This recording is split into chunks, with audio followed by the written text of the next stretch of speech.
الحمد لله الذي ربط بين المسلمين بقوة الإسلام والصلاة والسلام على سيد الأنام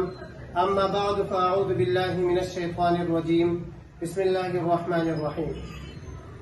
اللہ تعالیٰ نے اپنی مقدس کتاب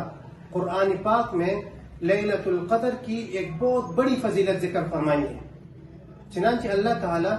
سورۃ القدر میں فرماتے ہیں کہ لیلۃ القدر خیر من الف شہر، کہ لیلۃ القدر 1000 مہینوں سے بہتر ہے، یعنی اس ایک رات کی عبادت کرنے کا ثواب 1000 مہینوں میں عبادت کرنے کے ثواب سے زیادہ ہے۔ اسی وجہ سے ابو ہریرہ رضی اللہ تعالیٰ عنہ نبی کریم صلی اللہ علیہ وسلم کا ارشاد نقل فرماتے ہیں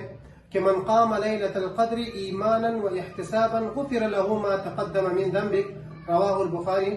کہ جو شخص ایمان کی حالت میں خلوص نیت کے ساتھ اس رات میں عبادت کرے گا تو اللہ تعالیٰ اس کے پچھلے تمام گناہ معاف فرما دیں گے۔ اب یہ فضیلت والی رات کون سی ہے؟ تو اللہ تعالیٰ نے اس امت سے اس رات کی تعین اٹھا لی ہے، یعنی اس امت کو یہ نہیں بتایا کہ خاص رات لیلۃ القدر کی رات ہے۔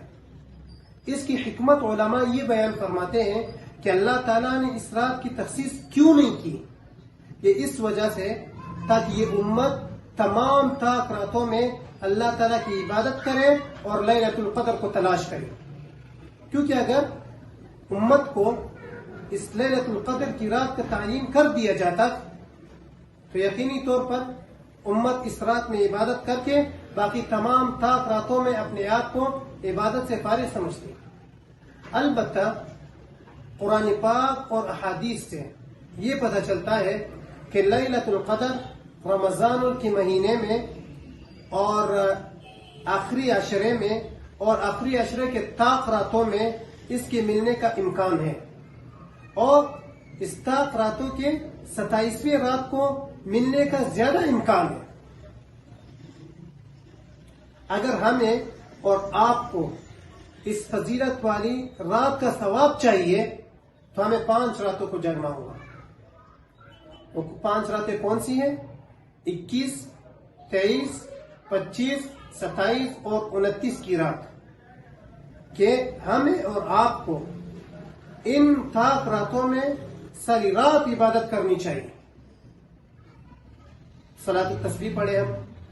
نفل نمازیں پڑھے ہم، دعائیں مانگے اللہ تعالیٰ سے، ذکر و اذکار کریں، درود شریف پڑھیں، یعنی ساری رات ہمیں عبادت کرنی چاہیے، کیونکہ یہ ساری رات یہ فضیلت سے خالی نہیں ہے۔ البتہ اگر کوئی شخص ساری رات عبادت نہ کر سکے اور صرف عشاء کی نماز جماعت سے پڑھ لے، اس کے بعد تراویح پڑھ لے اور اس کے بعد سحری کے وقت 2 یا 4 رکعت تہجد کی نماز پڑھ لے اور اس کے بعد فجر کی نماز جماعت سے پڑھ لے تو انشاءاللہ اسے بھی اس رات کی فضیلت حاصل ہو جائے گی۔ البتہ علماء نے ایک صورت یہ بتائی ہے کہ ایک ایسی صورت ہے کہ اگر انسان اس کو اختیار کر لے تو انشاءاللہ اس کو یقیناً ضرور بھی ضرور اس کو لیلۃ القدر کا ثواب مل جائے گا، اور وہ ہے اعتکاف، کہ جب انسان اعتکاف میں بیٹھ جائے تو یقیناً ضرور بھی ضرور اسے 21، 23، 25، 27 اور 29 کی رات مل جائے گی اور وہ اس میں عبادت کر کے یہ ثواب حاصل کر لے گا۔ البتہ اس رات کی عبادت کے بارے میں حضرت عائشہ رضی اللہ تعالی عنہا نے نبی کریم صلی اللہ علیہ وسلم سے فرمایا کہ یا رسول اللہ، اگر مجھے پتہ چل جائے لیلۃ القدر کے بارے میں تو میں کون سی دعا مانگوں؟ نبی صلی اللہ علیہ وسلم نے فرمایا کہ آپ یہ دعا مانگو کہ اللہم انک عفو تحب العفو فاعف عنی، کہ اے اللہ تو معاف فرمانے والا ہے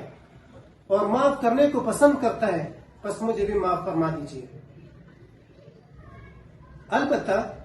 یہاں پر یہ وضاحت ضروری ہے کہ قرآن اور سنت سے اس رات کی کوئی خاص عبادت منقول نہیں ہے۔ جیسا کہ لوگ اشتہار چھاپ رہے ہیں اور اس میں یہ لکھ رہے ہیں کہ اگر کوئی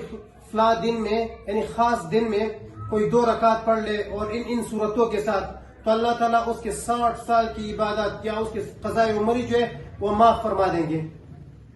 تو یاد رکھیں کہ یہ قضاء عمری یا آپ کی عمر میں آپ نے جتنی نمازیں قضا کی ہے یہ آپ کو پڑھنی پڑے گی اور پھر آپ اس کے ذمے سے فارغ ہوں گے.